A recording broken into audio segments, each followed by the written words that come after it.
तो क्या आपके शरीर में भी विटामिन ई का कमी है? तो अगर आपके शरीर में विटामिन ई का कमी है तो आपको ये सब लक्षण दिख सकते हैं, जैसे कि बता रहे हैं आपको। तो विटामिन ई डेफिशिएंसी डिजीज में कौन सा है? पहले स्टेरिलिटी।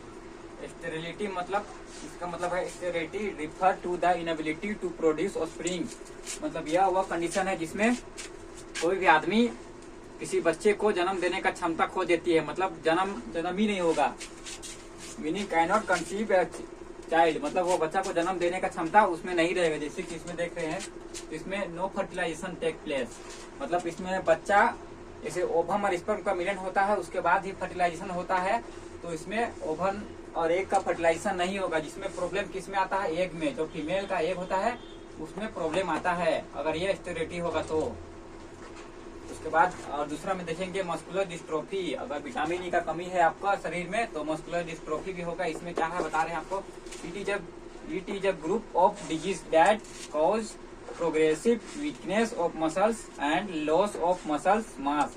मतलब यह वह कंडीशन है, आपको यहाँ पर चित्र में दिखाए हैं। देखिए यहाँ पर मसल दिख रहा है, बाइसेल का वो बड़ा है, फिर यहाँ पर बाइसेप्स का छोटा है। तो इसी में एक ग्रुप ऑफ डिजीज है, मतलब कई संख्या का बीमारी है जिसमें हम लोग का मसल्स वीकनेस हो जाता है, मतलब वीकनेस हो जाता है, मतलब कमजोरी हो जाता है हम लोग का मसल्स में।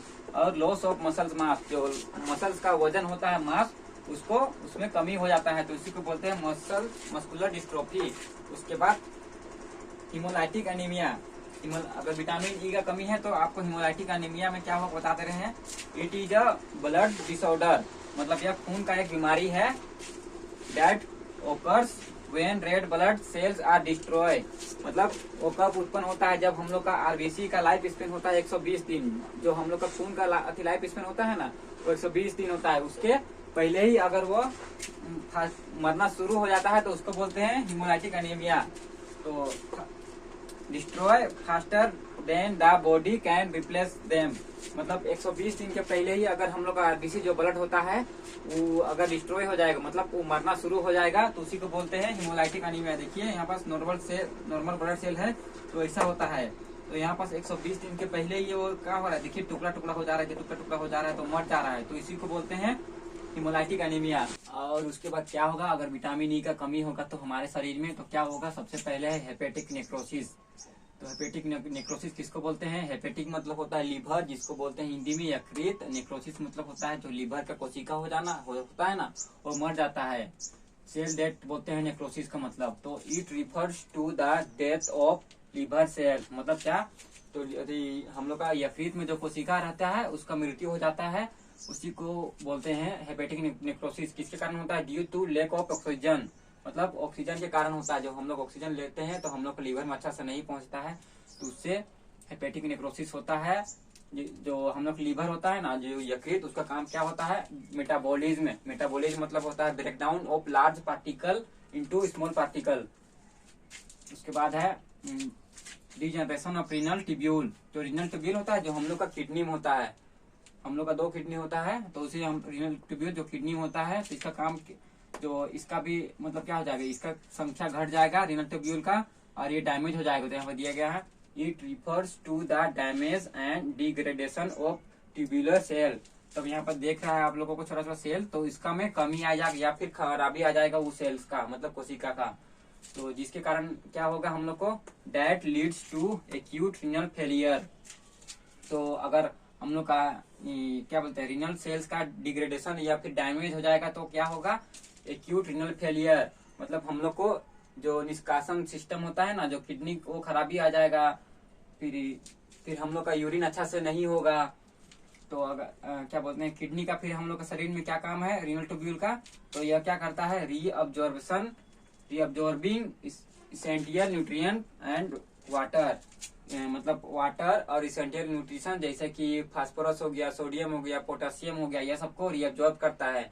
हम लोग खाते हैं उसके बाद अब्जॉर्ब हो जाता है, उसके बाद कुछ अब्जॉर्ब नहीं होता है उसको फिर से ये रीअब्जॉर्ब करता है, मतलब अपने हम लोग का बॉडी के लिए अच्छा के लिए अपने अंदर रख लेता है। उसके बाद क्या करता है, जो रीअब्जॉर्ब नहीं होने सकता है ना, उसको removing of waste product in form of urine, फिर जो रीअब्जॉर्ब नहीं होता है उसी को वेस्ट प्रोडक्ट के फॉर्म में, मतलब गंदा चीज, मतलब जैसे यूरिन हो गया, यूरिन के फॉर्म में हम लोग का बॉडी से क्या रीनल ट्यूब्यूल क्या करता है, हम लोग का बॉडी से बाहर करता है, निष्कासन करता है यूरिन पेशाब के फॉर्म में। तो अब हम लोग जानेंगे कि आपको विटामिन ई प्रतिदिन कितना कितना लेना है। तो उसी को बोलते हैं इंग्लिश में daily requirement of vitamin E. तो आपको प्रतिदिन में कितना कितना लेना है उसी को बोलते हैं। तो अगर बच्चा 0 से 6 मंथ का रहेगा, मतलब 0 से 6 महीना का रहेगा, तो उसको देना 4 mg। mg मतलब होता है मिलीग्राम पर डे, मतलब रोज दिन, एक दिन में। उसके बाद 7 से 12 महीना का अगर बच्चा रहेगा तो उसको देना है 5 mg। उसके बाद 1 से 3 साल का बच्चा रहेगा उसको देना 6 mg।